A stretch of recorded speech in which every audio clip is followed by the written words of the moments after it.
Bem-vindos ao Pode Isto Ser Terapia, um podcast de empoderamento e reflexão no feminino, onde vamos poder partilhar as nossas ideias e do nosso caminho.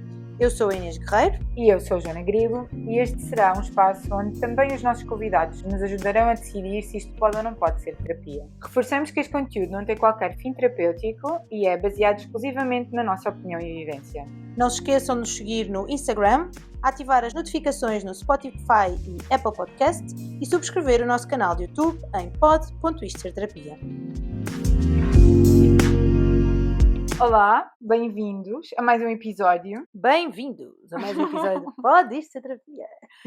A mais uma das nossas conversas aqui neste cantinho que nós gostamos muito. Temos agradecer pelo feedback, pela companhia que nos fazem sempre. Escolhemos para este episódio um tema que consideramos que é importante de falar e baseámos-nos numa frase que começa assim: a romantização da dor e da dificuldade extrema pode fazer manter-se em situações insalubres, aguardando alguma recompensa pela resignação, espera e dedicação. Que tema! É mesmo. É um grande tema e eu acho que é um tema que nos leva ou remete para situações diferentes. Porque quando estava a pensar nele, pensei num tipo de desconforto e depois levou-me para o outro lado, que foi igualmente importante e duro também. Portanto, acho que tem aqui esta dualidade e estes dois, no meu caso, dois momentos diferentes. Aquilo que eu pensei assim que li esta frase foi que, de facto, negarmos constantemente esta dor e este desconforto, neste sentido de não há mal nenhum, ou não há problema, ou sou eu que estou a querer fugir, ou sou eu que não lhe dar a importância de vida e fazer essa gestão do que é que se está a viver e porque é que se está a viver, pode-nos levar a um sítio muito escuro e muito feio. A permanecer, é isso? A permanecer, sim, porque quando tu sentes a dor já lá estás e não vês. Sim, eu percebo. Não é? Eu por acaso percebo o que queres dizer, é por isso que eu acho que é tão fixe ser uma conversa a dois, porque eu não tinha ido logo imediatamente para aí. A mim remete-me diretamente à forma como podemos ser influenciados por tudo o que passas na infância. Sim. Ou por a influência que terceiros podem ter sobre ti, dependendo da tua circunstância emocional. Ok? Sim, percebo. Porque eu acho que a romantização pode vir por aí. Sim. Que é, das duas uma, ou foi aquilo que tu passaste e vivenciaste que te faz, tipo, atenuar o comportamento que alguma situação está a gerar na tua vida, porque foi aquilo que sempre te habituaste a viver. Sim. E a sentir. Ou então, tu estás num ponto de debilidade emocional tão grande que às vezes é necessário que quem está à tua volta tenha muita consciência da sua responsabilidade emocional sobre ti. Ok. Porque às vezes pode não ser diretamente pelo que tu estás a viver, mas pela forma como terceiros contam aquilo que foi vivenciado por eles, e isso pode influenciar-te também a permanecer num sítio que não é razoável. Sim, eu a primeira vez que pensei em desconforto levou-me para essa relação com terceiros. Sim. Mas neste sentido de sítio onde de facto eu me mantive, ou lugar onde eu cheguei de desconforto e de dor, ao qual eu não é não ter dado importância, mas eu não fiz a leitura de vida e com a atenção de vida àquilo que estava a sentir, de dor e de desconforto, porque era uma relação que tinha muitos anos e com uma pessoa próxima, portanto tu não estás à espera que aquela relação te cause aquela dor. Certo. E então é como se hoje eu consigo olhar para trás e pensar, eu sempre vivi naquele desconforto, eu consegui ou dar-lhe um significado diferente, atenuá-lo, aligeirar a coisa por achar que era normal, e depois quando, no fundo por normalizar, mas essa normalização de um lugar de desconforto vem de algo anterior a essa relação, que foi depois o outro tipo de desconforto com o qual eu me deparei, que foi esta ideia de viver no desconforto pela minha condição de gorda. Ok. Porque se eu, enquanto gorda, vou ter que viver na dor e no desconforto porque eu nunca vou chegar e atingir aquilo que eu quero, é normal que a dor e o desconforto me acompanhem para sempre, sejam eles provocados por que razão for. Por um lado, é aquilo que tu estás a dizer, vem de uma coisa de trás e de um lugar onde eu já tinha estado e um lugar onde eu me permiti permanecer porque eu achava que era normal. Eu acho que nessa questão das relações, pelo menos para mim, eu tenho um exemplo imediato. Eu cresci num contexto familiar, não só família direta tipo pai e mãe, mas o contexto generalizado de família é uma família com muito conflito. Havia sempre muito conflito entre as pessoas e um conflito que era resolvido muito na base da consequência, ou seja, havia um erro, uma falha e havia uma consequência direta do ou não se falar ou não se lidar com essa pessoa ou com essa questão durante algum tempo. Sim. Ou seja, eu cresci dentro desse núcleo, não é? E então eu lembro-me que quando eu entrei numa relação que depois se veio tornar numa relação tóxica, Sim. eu sentia que aquela dureza ou aquela dificuldade que era o relacionamento inicial, o facto de vivermos juntos, de haver muita dificuldade na comunicação, de sermos estilos completamente diferentes de pessoas, eu sentia que isso era normal. Pois. Eu sentia que era normal que aquilo fosse duro. Eu sentia que era tipo um patamar. Eu acreditava no fundo que aquilo havia de se normalizar com o passar do tempo. Mas não por mudar, porque tu é que te irias ajustar ao facto de sentir a dor. Totalmente. Mas eu já estava ajustada, Sim. porque eu cresci a ajustar-me. Exato. Levei muito tempo, levei para aí 1 ou 2 anos a perceber que aquilo era uma relação que não valia a pena investir. E era mesmo muito matrizante, ou seja, eu achava mesmo, aqui um bocadinho nesta, é mesmo romantizar, no sentido de eu esperava que houvesse uma recompensa depois daquele esforço todo. Sim. Eu esperava que havia de acontecer um milagre que normalizasse a relação. E que justificasse a dor e o desconforto onde tu viveste. Sim, mas eu nessa altura, eu nem sequer via aquilo como dor e desconforto, ou não lhe dava o real valor. Sim. Eu sabia que me gerava muito sofrimento, eu sabia que era uma angústia muito grande. Eu lembro-me de sentir-me sempre muito nervosa, até iniciar a comunicação, iniciar qualquer questão que se tivesse que resolver, fosse Sim. acerca do que fosse, era sempre muito penoso. E eu lembro-me que não foi imediata a minha saída. Houve 2 ou 3 tentativas para que isso acontecesse. Ok.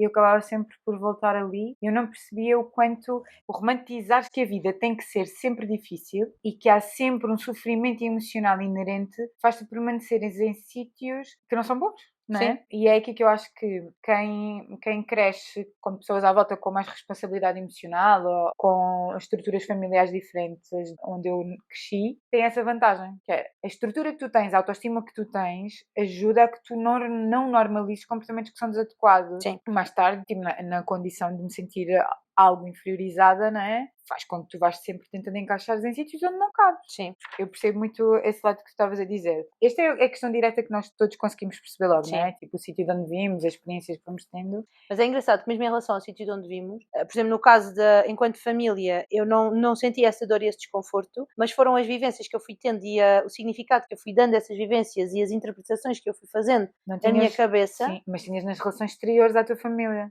Eu não acho que na altura não tinha. No sentido em que Nas relações de amigos? Não? Sim, eu não me senti inferiorizada. Eu é que me inferiorizava logo à partida.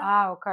Portanto, era tudo o que estava dentro da minha cabeça. Claro que depois nós podemos aqui esmiuçar isto e remeter àquilo que é a sociedade, àquilo que são os inputs todos que nós recebíamos enquanto contexto geral de sociedade, certo? Uhum. E isso levou-me a pensar uma série de coisas. Ainda há pouco tempo alguém pôs uma publicação do género: não sabemos como é que chegámos a estes conceitos todos de padrão e depois uma série de certos de telenovelas, desenhos animados, associados àquilo que te levou. Portanto, isto não vem tudo só da nossa cabeça. De facto, nós tínhamos aqui muitos inputs, mas para te dizer que, independentemente da relação ou daquele contexto primeiro, que é a família, mesmo depois mais tarde com aquilo que são as amizades, o que me levou a aceitar e a romantizar um bocadinho esta dor e este desconforto foi esta noção que eu criei de que eu tinha que viver assim.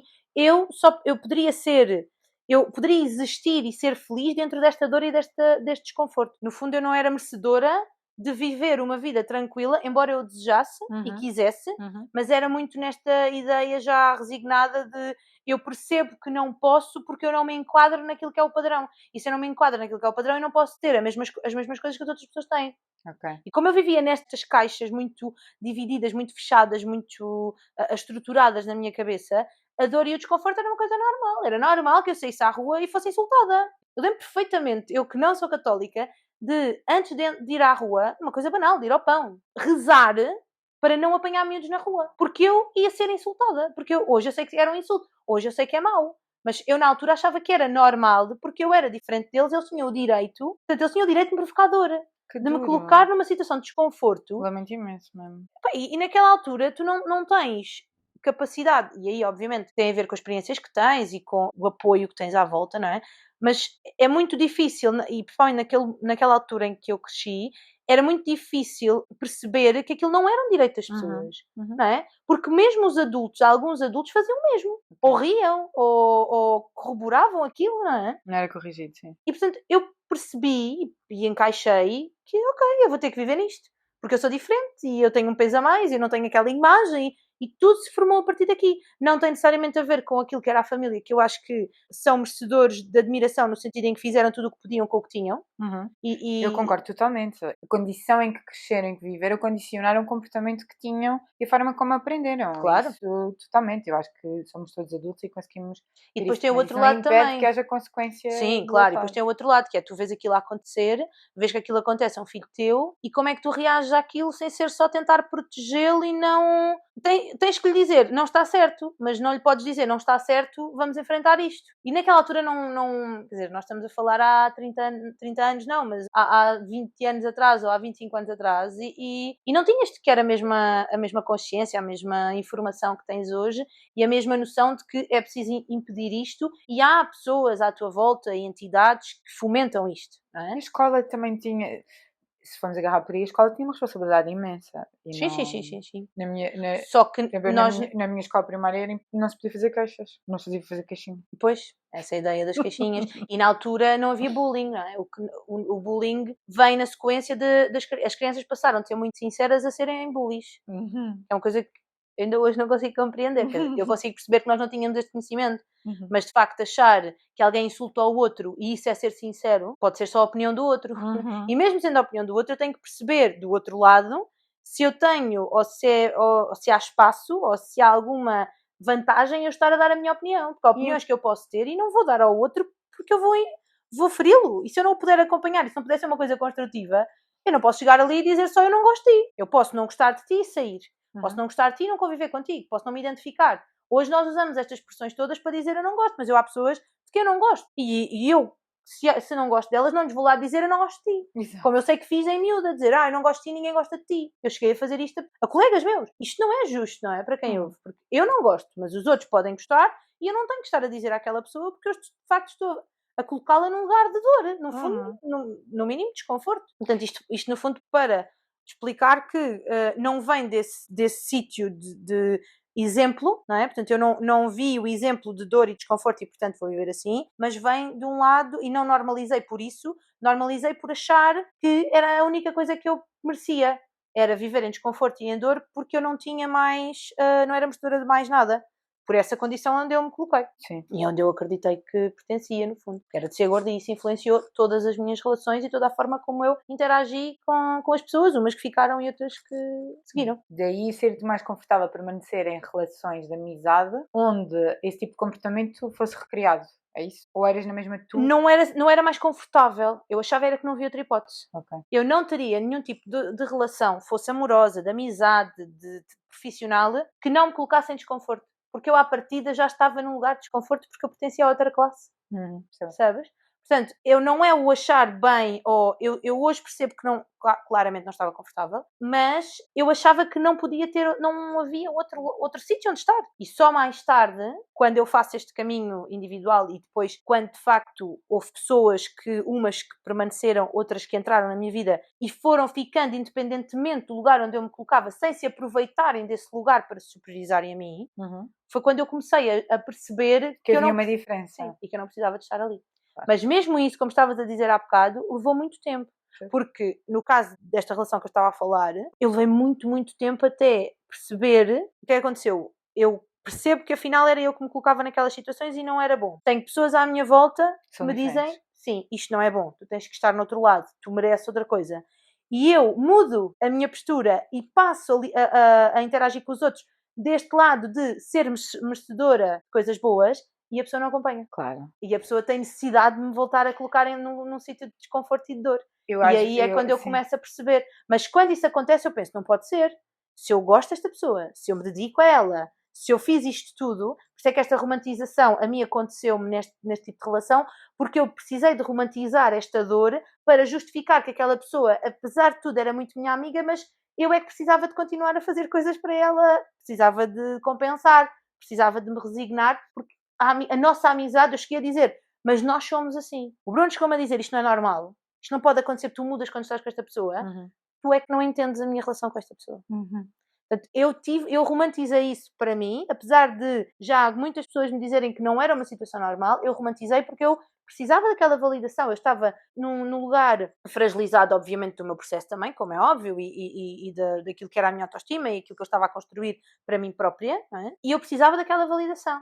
E levou muito tempo porque eu precisei de ganhar coragem, de ganhar a consistência, de ser capaz de dizer assim, esta validação já não é necessária, não preciso de sentir dor nem desconforto para estar com alguém. Ajuda-te a ter na tua vida pessoas com maior consciência emocional. Sem dúvida. Exato. Que ficaram. E eu quando digo isto que ficaram é porque é muito difícil. Claro que principalmente para o Bruno, que é a pessoa que me acompanha muito mais próximo, não é? Há 13 anos pelo menos. Mas as outras que foram ficando, e houve pessoas que eu também já falei aqui, com as quais eu deixei de falar e depois voltaram, estas pessoas viram-me para além daquilo que eu era. Claro, porque senão elas não tinham voltado, elas já tinham ficado lá. E já te tinham visto antes, se calhar tu é que não davas ali... Sim. Mas também souberam respeitar isso. Claro. Porque muitas destas pessoas, ou com muitas delas, eu também fui injusta, porque ao estar a preferir alguém, e também deve ter sido duro, não é? Todos, não é? Claro, é verdade, claro. Mas eu penso, é duro, porque se eu também já assisti a amigas minhas a, por exemplo, estarem em relações que não é a questão de serem tóxicas, mas que eu achava que não eram boas para elas. Eu sei. E eu tive que respeitar, mas ela quer estar ali. Então, o que é que eu posso fazer? Eu posso estar aqui, posso apoiar, posso viver o que eu puder viver e conseguir viver, mantendo aquela pessoa naquele núcleo, não é? Mas eu vou ter que respeitar e vou ficar lá. E eu acho que isso foi o que algumas destas pessoas fizeram. Eu percebo isto, mas eu vou ficar ali. Por um lado, eu acho que a pensar... é ser amigo da verdade. É verdade. É ser amigo da verdade é isso, é acolher que a pessoa está a tomar uma escolha que vai ter consequência na vida dela, não é na vida de mais ninguém. Não querer remediar isso ou salvar a pessoa antes dela cair. Mas manter-se lá. E eu acho que isso é um maior sinal de amor. Sim. Mas eu queria puxar aqui outra variante, que é, às vezes eu sinto que os filmes... Tens duas coisas, tens ou os que são sempre muito dramáticos, sim, ou muito corrosivos, são sempre situações de amor muito complexas. Quase todas as novelas ou quase todos os filmes maioritariamente são assim, não é? Sim. São thrillers muito psicológicos em que as relações são muito tóxicas. Depois tu acabas por pensar que o amor tem que ser sempre assim. Sim, mas serve um bocado como exemplo, não é? Ou então tens o outro lado também, que eu lembro-me que me fazia imensa confusão e que eu vi 2 dos filmes de propósito para ter entendimento sobre a situação. Ok. Quando houve aquele boom gigante com os 50 Sombras de Grey. Sim. Então andava tudo histérico à minha volta. Eu ainda não vi. Os que leram os livros e que partilhavam a cena dos livros e que depois viram os filmes. E eu, quando vi o primeiro filme, só pensei, o gajo é sádico, completamente doido, não é? Como é que se está a romantizar? Porque era aquela crença de que ela conseguiu reabilitá-lo. Ok. Que é uma coisa que eu acho que a Bela e a Fera também faz isso. Exato. Lá vem a Disney. Mas acaba por haver uma romantização de que tu tens que acolher tudo, porque tudo é passível de ser amado, de ser gostado. Vem aqui um bocado de um lado também um bocado religioso. Sim. Eu pelo menos às vezes sentia isso. Tens que carregar a cruz. Tens que ter aquele peso. Porque parece que nada que não tenha peso ou que não dê trabalho depois se torna bom. Sim. Eu acho que é completamente errado. E merecedor, não é? Não mereces se não tiveres lutado muito. Por banalizar a parte simples da vida, não é? Tipo, a vida não é sempre sofrimento, não é? Sim. Há muitos momentos tranquilos, simples, descomplicados, que a vida também tem. Parece que depois há uma certa tendência para termos sempre que escolher algo complexo e pouco senão, mais se não der trabalho, não é válido. Sim, eu acho que há muito essa crença, não sinto isso. Eu, pelo menos, a minha volta sinto. Eu sinto que eu tive que desconstruir isso. Sinto que eu, em consulta, tive que desconstruir isso, que é, a Marisa dizia muitas vezes, vai ter que encalhar em algo fácil, descomplicado, que seja só simples e divertido, que não tenha que ter essa complexidade. Eu acho que isto também é um bocado do institucional, da sociedade, que é, a mulher é o elemento relacional reabilitador, pedagógico. Sim. Isso há coisa e que me acolhe e que... Sim. Não, e que educa, e que acaba por educar o companheiro. E eu acho que isso é profundamente errado. Mas, por exemplo, eu cresci no Alentejo, em que a mulher é a matriarca, né?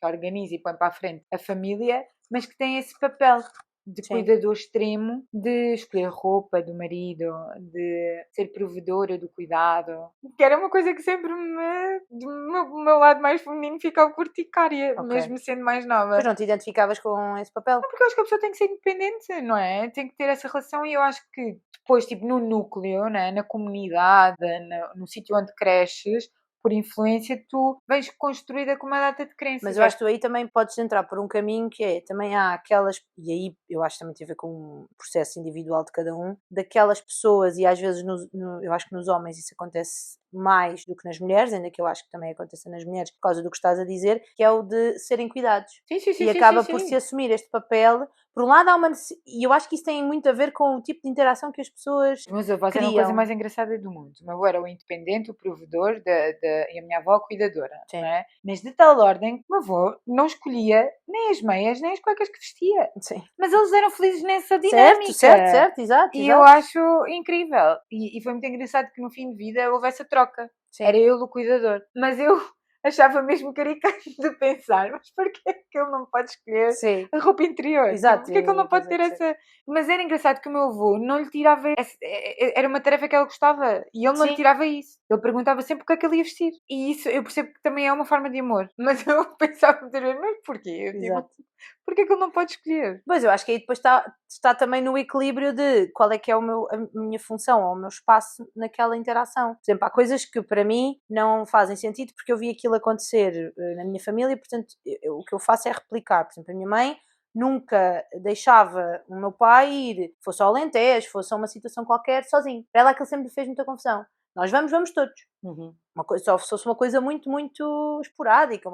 O que depois, quando lá estávamos, ela não andava atrás dele. Ele fazia a vida dele e tinha as coisas dele, porque também estava num ambiente dele e tinha essa independência. Mas ela cuidava desta forma. Eu não peguei em fogão nenhum, eu não peguei em tacho nenhum enquanto vivi naquela casa. Minha mãe tratava de tudo. Ela fazia o jantar, ela fazia o almoço, ela tratava das coisas. Orientava-se tudo e nós o que fazíamos era no sentido de a ajudar. Mas isso nunca fez com que nós nos sentíssemos dependentes dela. Porque se fosse preciso, estava a roupa em cima da cama, eu tinha que arrumar. Se fosse preciso, o meu pai fazia determinadas coisas, seja preparar a sala, porque entretanto vamos deitar, dobrar mantas e assim, ele sempre fez isso tudo. Portanto, havia aqui um equilíbrio entre aquilo que é o cuidar, porque eu quero cuidar de ti, de vocês enquanto família, mas vocês continuam a ter as vossas responsabilidades. Exato. E há coisas que vão fazer. E eu vivo um bocadinho neste equilíbrio. Há coisas que, se nós formos viajar, eu e o Bruno, nós fazemos a mala juntos. Eu não lhe vou buscar a roupa dele. Nós estamos a ver, ok, quantos dias são, quantos pares de cuecas vais levar, quantas t-shirts, fazemos aquilo juntos, cuidamos um do outro sem fazer pelo outro. Eu acho que aí depois está o equilíbrio. Eu acho que esse é o equilíbrio bom, né? Até porque é preciso a pessoa ter uma certa independência pessoal. Tem que ter.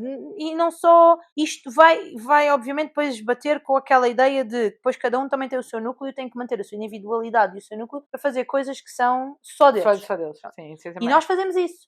Mas quando são para fazer coisas juntos, eu faz muita confusão e já assisti a algumas relações assim, não criticando de todo, mas já assisti, portanto isto tem a ver com aquilo que são as minhas crenças e não aquilo que eu acho que é o ideal. Chegares a qualquer sítio, vão de férias, vão vários casais de férias, não trouxe isto, não trouxe aquela roupa, não tenho... E eu fico a olhar para o bem e penso, mas bolas, esta gente não fez a mala juntos, pá. Então vêm para um sítio, não falta isto, falta aquilo, ou não sei, isto não está errado. Mas eu, no meu conceito, que depois eu acho que o Bruno também se adaptou a isso, porque também teve uma vivência em termos daquilo que era teve um bocadinho mais, portanto eu acho que o Bruno, e o facto de ser rapaz, a mãe dele, e é uma coisa muito engraçada porque a mãe do Bruno achava que ele não fazia nada em casa e que ia ser muito difícil quando ele saísse de casa, que ele não ia conseguir fazer nada, porque ela fazia tudo, de facto, mas fazia-lhe tudo neste sentido de cuidado. Ela arrumava-lhe a roupa, ele não sabia onde é que estavam os t-shirts porque a mulher arrumava a roupa, que era uma coisa que me dava um nervo. Mas como é que é possível? Tu é que tens que saber onde é que está a tua roupa. A verdade é que o Bruno vem viver comigo e eu nunca tive que me preocupar com nada, no sentido em que ele fez, e eu já disse várias vezes à mãe dele, não se preocupe, o trabalho foi extremamente bem feito, porque ele saiu e fez aquilo que tinha que fazer e adaptámos. Eu faço umas coisas, ele faz outras e nós adaptámos e ambos viemos de um espaço de família em que não tínhamos, e não precisávamos disso. Se tivéssemos ficar sozinhos, podíamos ter que o fazer, mas e a minha mãe sempre me disse, eu às vezes dizia, tens que me ensinar a passar a ferro, não te preocupes, quando precisares vais aprender. Foi sempre o que ela me disse. E é verdade, quando foi necessário, fizemos melhor, fizemos pior, errámos mais, queimámos coisas, até que me queimei foi a minha, foi a roupa. Mas sim, claro que fizemos, claro que isso aconteceu. Mas o equilíbrio em que as coisas, e esse cuidado, que não acho que se fosse um cuidado excessivo, era aquele cuidado enquanto mãe, como cuida da roupa do marido, como se for preciso, cuida de outras pessoas, que ela é também assim nessa parte de cuidar cuida de facto dos outros, é uma cuidadora nesse aspecto, sem desrespeitar. Não é? E eu acho que isso é que depois traz o equilíbrio. E nós conseguimos fazer isso um com o outro. Nós cuidamos um do outro sem tornar o outro dependente. Portanto, se eu não fizer ou se ele não fizer, ficamos mal, não é? Não ficamos, porque nós vamos ter que nos chafar. E se formos, por exemplo, se formos para sair, ok, fazemos as malas juntos, mas depois, ou mesmo que não façamos as malas juntos, como é que é? Lembraste isto? Olha, afinal os chinelos, pois é. Afinal, olha, agora lembrei-me, faltam as toalhas. Porque isto está-se a fazer em equipa. Não sou eu que estou a fazer por ele, não é ele que está a fazer por mim, nem sou eu a dizer, faz tu, que eu não quero saber. Não, eu quero saber, porque eu vou ajudar-te a pensar se as coisas estão feitas ou não e o que é que pode ou não falhar. E isto também tem a ver com esta dinâmica que tu vais criando. Não é? E vais percebendo o que é resulta mais para ti. Mas pensando nesta frase, eu acho que o grande risco é tu permaneceres em sítios onde não cabes, não é? E forçares isso, não é? Forçares no sentido de eu vou permanecer aqui porque eu preciso de ultrapassar isto, como tu estavas a dizer, e de ser difícil para ser recompensador. E não é. Não. Eu acho que não nos podemos esquecer deste lado, que é, da mesma forma que o amor, a vida pode ser efetivamente simples, descomplicada e alegre. Porque a vida é um ciclo, não é? Vai haver momentos de pesar, vai haver momentos de tristeza, vai haver desafios para ultrapassar, mas ao mesmo tempo que isso acontece, também há momentos de alegria, também há um monte de coisas em que é passível. E a tranquilidade, a paz, o poderes viver de uma forma leve, está ao alcance de toda a gente.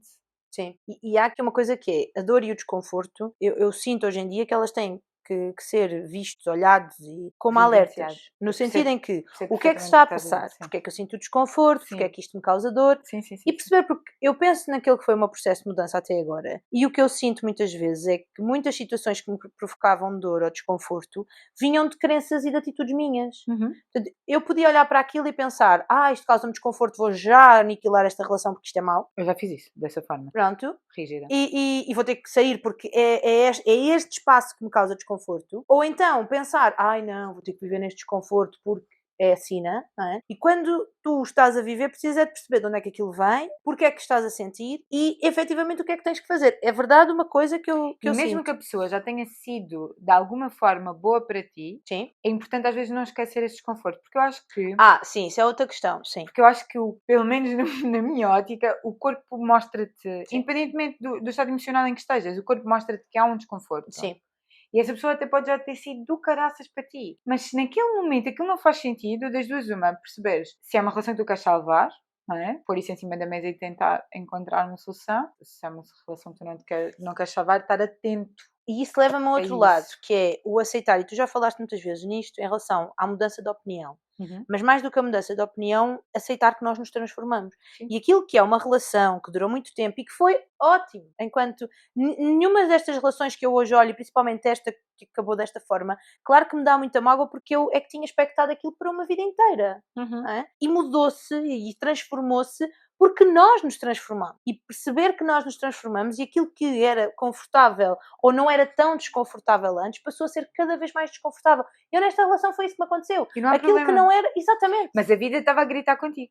Não é? Tipo, e este levou-me, e esta situação levou-me a um desconforto que eu acho que é aí que é preciso nós tentarmos e termos as ferramentas necessárias para não chegarmos lá a um sítio muito escuro. Eu cheguei a chorar porque ia ter com esta pessoa. Isto não pode acontecer. Eu posso chorar para ir trabalhar. Porque tenho que levantar cedo. Eventualmente, mesmo isso temos que olhar. Mas fora de brincadeiras, nós não podemos estar constantemente ansiosos e preocupados com os contextos ou as situações em que vamos estar, não é? As coisas têm que ser minimamente tranquilas. Claro que há uma situação mais desconfortável, porque é menos comum, vais estar com pessoas que não conheces, sei lá, seja de convívio, de profissionalmente, o que quer que aconteça. Claro que ficas nervoso, uns mais, outros menos, ou porque não sabes quem é que vais encontrar, enfim, há várias razões, mas não pode ser ao ponto de tu não conseguires funcionar. Sim. E isso aconteceu-me. Da mesma maneira que me aconteceu quando eu tive o princípio de burnout, eu não conseguia funcionar como profissional, nem antes, nem durante, nem depois, eu estava completamente disfuncional. Isto aconteceu-me em termos de relações pessoais. Sim, é normal. Chegar a um sítio destes é muito complicado. Eu cheguei lá no fundo por causa da minha negação. Sim. Eu neguei até ao fim que aquilo era, e eu já era acompanhada pela Marisa, mas eu neguei, e eu acho que a Marisa percebeu, a partir do momento em que começou a ser assunto nas consultas, e eu comecei a perceber que era cada vez mais vezes assunto nas consultas, eu acho que a Marisa, obviamente, não tenho a certeza que ela percebeu que aquilo podia chegar àquele lugar, mas ela também teve que me deixar, porque só eu é que podia tomar a decisão. Claro. Claro. E só quando eu cheguei a esse lugar tão fundo é que eu percebi que tinha que ganhar coragem e tomar a decisão de fazer alguma coisa. E mesmo as coisas que eu fui fazendo foram muito graduais. Não por causa do outro, mas por causa de mim. Porque eu não estava capaz de simplesmente largar aquilo. A necessidade de validação, a A necessidade... codependência, não é? Era É tipo tanta, uma relação de toxicidade. tão grande. É como um vício. E teve que, sim. E teve que ser aos poucos. Já todos passamos por isso. E sempre pela minha... Tanto que às tantas eu tinha pessoas a dizer, pois, estás a ver? Eu disse, eu sabia, as coisas não estavam bem. Neste sentido de, já havia aqui sinais. Mas tiveram que respeitar e respeitaram que eu Mas é mais fácil para quando finalmente a pessoa... É mais fácil para ver quem está de fora, não é? Claro. Não há ligação emocional, não é Claro. envolvimento emocional. E depois é engraçado que quando tu olhas de repente e parece que te alargam a visão, não é? E tu começas a ver e começa de repente uma cascata gigante de pelins. Sim. Porque todas as coisas desconfortáveis que aconteceram lá atrás não era só desconforto. Eu lembro-me que também numa relação dessas de toxicidade, eu lembro-me que eu sentia esse desconforto. Chegava a debater esse desconforto e eu não percebia que o desconforto era com aquela pessoa. Sim. Eu achava que nesta fase estava desconfortável, tipo, não percebia. Eu cheguei a debater o assunto de Mas uma que era forma teu. hipotética, sem perceber que o meu desconforto era com a pessoa, não era com a envolvência, nem era com a situação, nem com a minha fase de vida, porque eu também tenho essa questão, que é, agora menos, muito menos, porque acho que essa situação foi um abre-olho gigante para mim, neste sentido de validar aquilo que eu estou a sentir. Porque anteriormente a isso, sempre que eu sentia esse desconforto, eu punha a questão comigo. Porquê é que eu estou a negar? Porquê é que eu estou nesse evitamento? Porquê é que eu estou... Punha sempre para mim, tipo, mas o que é que eu... De que forma é que eu não estou a ser adequada? Ou de que forma é que eu não estou a conseguir chegar à pessoa? Porque efetivamente há fases de transformação em qualquer relação, Claro. seja de amizade, seja relacionado, e há alturas em que tu tens que alinhar ponteiros e tens que te sentar para falar e tens que construir e perceber, mesmo nas relações mais seguras, isso acontece, não é? A evolução da relação durante os tempos, e isso passa inevitavelmente por algumas vezes haver alturas em que estás mais próxima, em que estás menos próxima, ou que há algum conflito para resolver. Sim. Acho que isso faz parte de relações saudáveis, mas às vezes validar esse desconforto. E para mim passa pelo silêncio, agora. Ok. É poder validar o meu desconforto passa por esse silêncio, do conseguir ser mais observadora. Sim, não estar sempre a racionalizar e a justificar. Sim, porque se eu for entrar para racionalizar ou justificar, eu ponho a questão em mim. Ok. Então eu atraso esse contacto. Sim. E eu ganhei consciência disso em consulta, que eu fazia isso para evitar a solução, para evitar a resolução. A resolução, sim. Eu punha a questão em mim e isso fazia com que eu ruminasse durante mais uns tempos e ia criando esse evitamento. Eu tinha sempre uma certa esperança, eu tenho sempre esta, na parte mais ilusória da minha personalidade, Sim. assim, esta esperança de que no fim isto tudo, por artes mágicas, acaba por haver uma certa recompensa. Mas eu acredito um bocado nesta lei da compensação da vida. Sim. Yeah. Eu acredito no karma. Acho que o que vai à volta. Também. Acho que o que vai à volta. Mas acredito um bocado nesta lei da compensação. No tempo que tem que ser e não somos nós que o fazemos. Acho não, mas já viste, olha, se não fosse o termos passado por esta questão alimentar ou por estas questões todas do peso, nunca teríamos entrado no é verdade? Nunca teríamos entrado no grupo, nunca teríamos conhecido as pessoas que conhecemos, nem teríamos novas relações de amizade, não é? Sim. Tipo, eu acho que a vida faz esta reciclagem. Sim, vai-te dando sim, outras oportunidades para tu depois... Às vezes nós não estamos atentos para agarrar. Também é verdade. Eu agora o que sinto é, ou pelo menos a fase em que eu estou neste momento é, eu consigo perceber aquilo que não me deixa confortável, ou as pessoas, ou as relações, ou os sítios que não me deixam confortáveis, perceber porque é que não me deixam confortáveis, perceber se tenho que lidar com eles ou só posso simplesmente deixar de os frequentar, esses lugares, basicamente é isto. Eu acho que essa conquista é maravilhosa. Que é, tipo, não romantizar isto, não é? Não romantizar este desconforto, passa por isso. Por, às vezes nem ter que entrar em conflito, nem dizer nada, só nem ir. Exatamente. E está tudo bem. É que é a mesma expressão do isto está tudo bem. Isso eu acho que é a parte mais milagrosa de toda. Não quero. Sim, é isso. Obrigada, mas não. Sim. E como estavas a dizer, mesmo em relação ao facto que também é preciso passarmos por estas coisas para aprendermos e percebermos, eu acho que esta vivência toda, não só desta relação que eu estava a falar, mas também daquilo que foi a minha vida neste lugar onde eu me coloquei sempre inferior e que permitiu aqui a que pessoas que quisessem abusassem de alguma forma, não é? Superiorizassem. Trouxe-me este lado de... Foi muito duro, é verdade. Tive ainda que chegar a um sítio muito escuro para poder perceber, foi o caminho que eu também escolhi fazer, é o que é, mas trouxe esta possibilidade de agora estar num sítio onde eu digo que não àquilo que eu quero dizer que não, onde eu consigo perceber isto é desconfortável, esta pessoa deixa-me numa situação assim, ou desta forma, ou sentir desta forma, ok, então se calhar vamos ter que analisar primeiro, perceber e colocar-me numa posição até mais de retaguarda. Eu de antes protegia-me para não me atacarem. Eu agora, não é questão de me proteger, porque às vezes eu também fazia ao contrário. Eu, para me proteger, atacava logo. Vou já deixar-te aqui tudo e vou já colocar-te a ti no lugar que é para tu perceberes. E não pensar se querem pôr as garras de fora. Been there, done that. E isso agora aconteceu-me e eu cheguei a falar com a Marisa, que foi, eu não me coloquei numa situação que fosse desconfortável no sentido em que não me expus, mas também não inferiorizei o outro, porque eu também fazia isso para que o outro não me quisesse fazer o mesmo. E isso fez com que eu me conseguisse manter, não numa posição neutra, mas num lugar em que eu não estou a dar tudo, mas eu sei que não estou a dar tudo, porque eu também não sei o que é que a outra pessoa quer receber, o que é que a outra pessoa quer dar, e isto fez com que a forma como eu entrasse em novas relações fosse mais equilibrada. As outras que já existiam, no fundo o que eu senti foi a necessidade de dizer a estas pessoas o quão importantes elas também foram no facto de se irem mantendo e de me terem respeitado quando eu estive nesta posição de desconforto e de dor por opção. Porque durante muito tempo eu estive lá por opção. E são pessoas, obviamente, que vão para além daquilo que é a minha relação com o Bruno, e foi muito importante, foi mesmo muito importante terem a capacidade de se manterem lá e deram muito este exemplo de eu acho que estar aqui. Esse nível de amizade é muito bonito.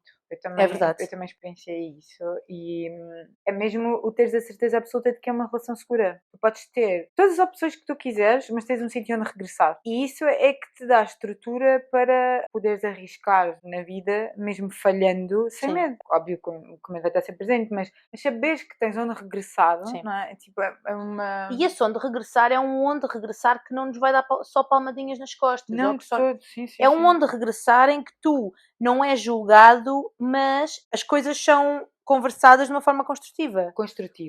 Eu acho que esse é outro ponto incrível, que é de não normalizar o tipo de conversa agressiva. Ou seja, toda a gente não, as pessoas que tu dás oportunidade para que te possam dar opinião ou partilhar o que quer que seja, não normalizar que por ser uma opinião possa vir de uma forma desajustada. E isso é uma das coisas que eu tinha aqui. E que tenha que ser cumprida e concordada, não é? Sim, a pessoa tem direito a dizer isso. Eu também já tive o reverso da medalha, eu já fui o reverso da medalha.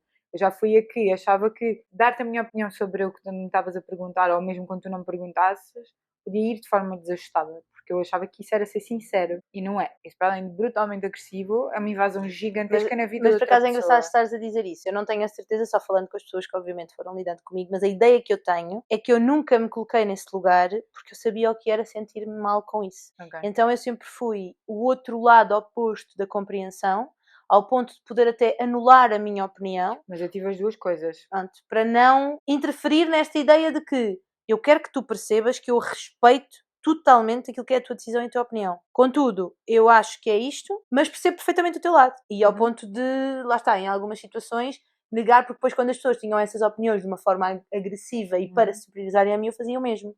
E isso fazia com que eu ficasse por baixo, entre aspas, não é? E esse ciclo continuava.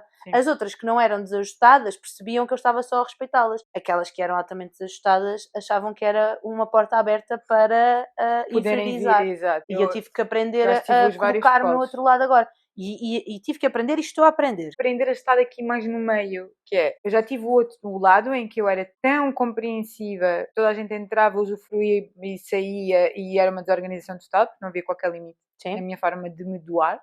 E senti que aí foi muitas vezes muito explorada do ponto de vista emocional, isso deixava muito triste.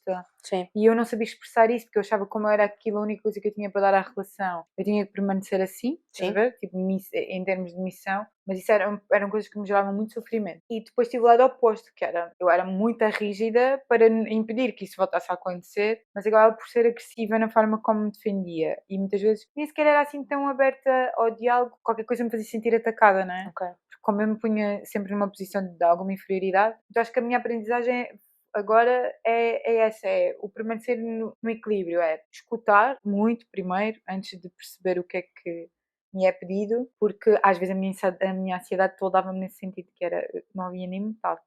Eu sentia o que é que estava a ativar-me e era uma resposta um bocado visceral. E pá, isso é desajustadíssimo, não é? E esperar principalmente que o outro me peça a opinião. Pois, eu acho que isso também é importante. E isso eu sempre fiz. E no decorrer da conversa perceber qual é que é o meu espaço e qual é que é a disponibilidade do outro para ouvir aquilo que eu tenho para dizer. E isso foi uma coisa muito importante que eu aprendi nos últimos anos e que eu acho que tento manter sempre presente, que é, às vezes o outro pode não estar com capacidade para receber. Eu acho que a responsabilidade afetiva ou responsabilidade emocional é também ter essa capacidade para ter esse tipo de leitura. Sim. Que é perceber se o outro tem condição emocional para não ir fragilizar uma pessoa que já está fragilizada, Sim, não é? E que às vezes simplesmente não quer porque não está nesse lugar e está tudo bem e temos que respeitar. E é a cena mais importante da vida numa relação, eu acho, seja de qual for o coisa, é teres muito presente que tens de ter responsabilidade emocional sobre aquilo que vais fazer. Mas eu agora, o equilíbrio desta situação toda é esse, eu acho que é um bocadinho esse também, que é qual é que é o meu lugar, no sentido em que eu tenho valor e eu tenho opinião e eu tenho decisão. Percebo. E vão ter que perceber isso. Eu tenho pessoas com quem a mim ainda me é difícil isso, no sentido de... Eu estou a aprender. A minha opinião tem validade, no sentido de eu posso dar a minha opinião, posso dizer, sem ser aquela cena do lá vem lá outra vez com estas conversas. Mas porque às vezes nós temos diferentes tipos de comunicação, ou estamos em diferentes fases da vida, às vezes é difícil. Mas eu estou a aprender a fazer isso porque eu venho de um lugar em que sempre me inferiorizei. Portanto, tudo aquilo que eu diria ou que eu faria não tinha valor. Seja científico, seja cultural, de informação, não tinha, porque não vinha de um lugar em que eu me sentisse com essa capacidade. E agora estou a aprender a dar a minha opinião de um lugar onde eu sei que a minha opinião é válida e é construída a partir daquilo que eu sei, porque aquilo que eu sei é válido e aquilo que eu consigo fazer é válido. E portanto agora é esse equilíbrio entre o dar a opinião, mantendo esta linha que continuo a achar que é importante, respeitar se o outro quer ou não, e de respeitar que o outro possa não querer mudar de opinião. Eu costumo dizer, eu não evangelizo pessoas, não é? E sabes que é muito engraçado porque eu venho de uma família, embora eu não tenha conhecido o suficiente, a minha mãe conta que o meu avô, ele era católico e recebia muitas vezes as testemunhas de Jeová em casa para tentar converter. Ele não as convertia. A beleza era essa, é que ele não as convertia. Ele falava, ele recebia, e minha avó era uma coisa que não gostava nada porque ele fazia as pessoas entrarem em casa e estava a conversar com elas sobre os aspectos todos em que eles não concordavam, porque é que não concordavam, onde é que aquilo estava, como é que... Ele não os queria fazer mudar de opinião, mas ele queria fazer perceber de onde é que aquilo vinha. E eu, pensando nisso hoje, digo assim, independentemente daquilo que nós possamos acreditar ou não, eu venho desse lugar de eu não te vou evangelizar, nem vou dizer que eu é que tenho razão. A não ser que seja uma coisa crassa, ok? De isto é branco e tu podes dizer que é azul e está ali branco, eu tenho razão. Noutros aspectos e em tudo aquilo que pode ser subjetivo e que pode depender da tua interpretação ou da tua vontade, eu vou sempre ouvir-te, eu vou respeitar. Provavelmente eu vou te dizer, olha, não estava à espera disso, não pensei por esse lado e vou passar a considerar isso, mas dar-te a minha opinião sem te estar a evangelizar, sem te estar... Eu acredito mesmo que nós não temos de ter a mesma opinião. Não temos, não é? Nós não temos que... E não é só o não concordar, por isso é que somos diferentes, olhar para a mesma coisa e não interpretar da mesma forma. Não, sim, por isso é que eu acho que é importante o feedback mesmo nestas conversas, porque há sempre pontos de vista completamente distintos. E que a riqueza está aí. Fora daquilo que são os chavões e fora do que são aquelas frases feitas. A riqueza está aí, em nós podermos estar a conversar. Sim. Claro que não são nos princípios básicos da vida, nem nas regras básicas de convivência de cidadania.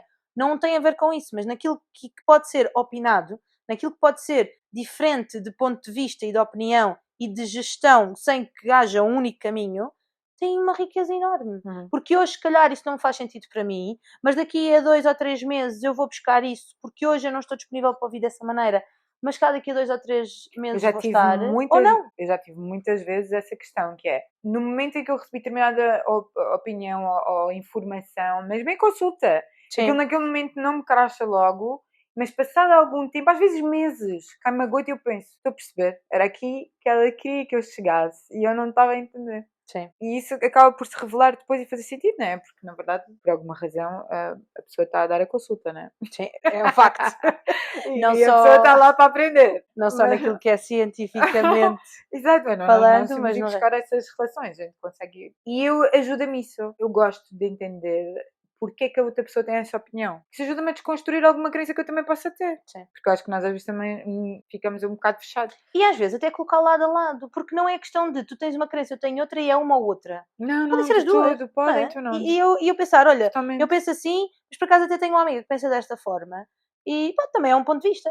Não é? Claro que sim. E eu acho mesmo que a riqueza e o equilíbrio está aí. Sim, totalmente. Honestamente. Mas também podemos ir para o outro lado, não é? Escudar-te na alegria extrema também te provoca um evitamento com a parte emocional que estás a sentir. Sim. Também pode entrar por aí. Aí não será a romantização, mas será o evitamento. Sim. É não lidares com a dor, não romantizas e, portanto, vais fazer ao contrário. Não, continuas a desvalorizar.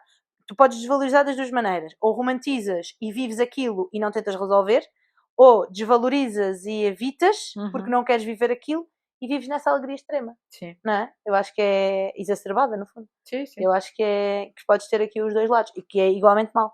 Sim, mas A chave está no equilíbrio. tentar encontrar esse bocadinho a meio é difícil. Eu estava a pensar, se calhar também aqui um bocadinho em jeito de conclusão, que esta dor e este desconforto ao sair deste lugar, desta forma, por um lado romantizada, mas por outro lado também quase aceite, sair deste lugar ou deixar de romantizar este lugar de dor e desconforto, permitiu também que eu percebesse que eu não tinha que viver desta forma. Isso fez com que eu pudesse aceitar que eu era capaz de viver feliz e tranquila e bem, e isto trouxe-me outro lado. E eu acho que foi aí que as pessoas se aproximaram ainda mais ou começaram a chegar de outra maneira. Tenho muita consciência disto. Eu permiti-me a viver isso. E ao permitir-me a viver isso, eu permiti que as pessoas chegassem. Claro. Porque eu acho que muitas das pessoas não tinham espaço no meu sítio, no meu lugar confortável, porque eu estava tão preocupada em dar resposta àquela situação que até me provocava desconforto, mas que eu achava que era aquela que eu tinha que viver, que negava ou afastava ou não considerava estas pessoas que hoje são as que me trazem conforto e um lugar de segurança. Sim, e portanto só foi possível quando eu me permitia fazer isso. E isto só é possível quando tu fazes um caminho contigo e muito sobre aquilo que tu estás a viver e a Eu acho que para já adoro a palavra, porque é um dos contextos maiores que eu estou a viver nesta fase da vida, que é permitir-me. Sim. E eu acho que isso passa por um milhão de coisas. Abrir-te à vivência é isso, é permitir-te a viver independentemente do erro ou da falha que possa acontecer. Sim. Sabendo que tens responsabilidade suficiente para gerir o que é que possa vir. Eu acho que há sempre um grande estigma em cima do erro ou da falha e isso impede-te de viver. Eu acho que a palavra certa é mesmo essa, por isso acho que não podíamos concluir de melhor maneira, que é tipo, permitir-te a viver, não é? A conhecer-te, a estares em contacto contigo, faz com que tenhas uma melhor percepção de ti, mesmo nestas situações de desconforto, não é? Perceber que por mais duro que seja e que existam pessoas que não passaram as mesmas coisas que nós, mas que naquela altura aquilo te doeu e que naquela altura aquilo foi muito duro ou muito difícil de ultrapassar, mas saber que no dia a seguir a vida pode ser só simples. Sim. Pode ser uma escolha tua querer viver as coisas de outra forma. E sem que seja sempre em dor ou em desconforto. E há uma amiga minha que está sempre a dizer isto: se tens que forçar, numa fase inicial, acho que são dados logo grandes alertas em termos relacionais. Ok. Se tu tens que forçar, ou se tu tens que encaixar, ou se é logo muito difícil, esse é um grande sinal de alerta para que alguma coisa não está certa. Eu acho. É um equilíbrio. É sempre um equilíbrio. Nem assim que sentes desconforto sai, nem permanece no desconforto porque algum dia ele vai chegar a ser bom. Sim, não é? É muito o equilíbrio destas duas coisas. Permitiste e escolheste. Priorizaste. E depois terapia. Terapia sempre. Capaz de dar a tudo isto. Então, chegámos ao fim de verdade. mais um episódio. Agradecer e pedir para nos seguirem no Spotify, no Applecast, no nosso canal do YouTube, subscrever, ativar o sininho e dar-nos feedback desse cantinho novo que está a ser criado, né? Que ainda estamos a aprender e que está a ser construído e dizer-nos se isto pode ou não pode ser terapia. Beijinhos! Beijinhos! É engraçado como este tema nos levou para sítios tão diferentes. É verdade, mas foi muito bom. Foi um tema também muito puxadinho. Mas bom. Muito bom.